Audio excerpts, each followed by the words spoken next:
Toss করতে coin হাতে ধোনি যখন মাঝ মাঠে তখন থালা থালা ধ্বনিতে মুখর এমএ চিদম্বরম। সিএসকের বিপদের মুহূর্তে আবারও অধিনায়কত্বের হাল ধোনির কাঁধে।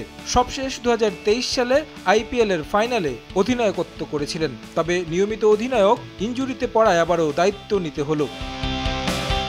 যদিও ভাগ্য ফিরল না ইয়েলো আর্মিদের। আইপিএলে সবচেয়ে বেশি বয়সী অধিনায়ক হিসেবে নাম লেখানোর দিনে তার দল হারল লজ্জাজনকভাবে।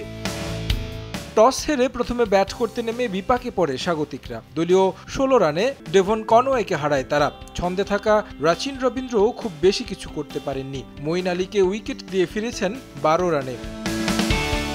রাহুল ত্রিপাঠী চেষ্টা করেও ব্যর্থতার মিছিলে। ইম্প্যাক্ট ক্রিকেটার হিসেবে নেমে করেন 22 বলে 16 রান। বিজয় শঙ্কর জীবন পেয়েছেন 2 বার, কিন্তু বড় ইনিংস খেলতে পারলেন না। 29 রান আসে তার ব্যাট থেকে।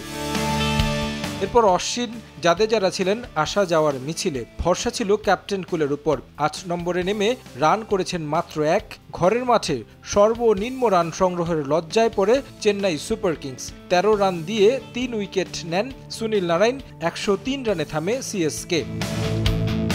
ছোট লক্ষ্য হলেও তারা করতে সময় নেয়নি কলকাতা নাইট রাইডার্স। শুরু থেকে কুইন্টন ডিকক আর সুনীল নারাইন চড়াও হন সিএসকে বোলারদের উপর। প্রায় 150 স্ট্রাইক রেটে রান তোলেন ডিকক। অন্য প্রান্তে আরও আক্রমণাত্মক নারাইন। ক্যারিবিয়ান অভিজ্ঞ খেলেন প্রায় 250 স্ট্রাইক রেটে। নূর আহমেদের বলে বোল্ড হওয়ার আগে করেন 18 বলে 44 রান। নারাইন যখন আউট হন তখন কলকাতা জয় থেকে স্বল্প দূরত্বে। ডিকক অবশ্য ফিরেছেন আগেই। তার ব্যাট থেকে আসে 16 বলে 23 রান। এরপর অধিনায়ক আজিঙ্কা রাহানে আর রিঙ্কু সিং মিলে দলকে জয় উপহার দেন প্রায় 10 ওভার বাকি থাকতেই। রাহানে করেন 20 আর রিঙ্কুর ব্যাটে 15 রান। 8 উইকেটের জয় নিশ্চিত হয় কলকাতা নাইট রাইডার্সের। তারেক হাসান শিমুল, সময় সংবাদ।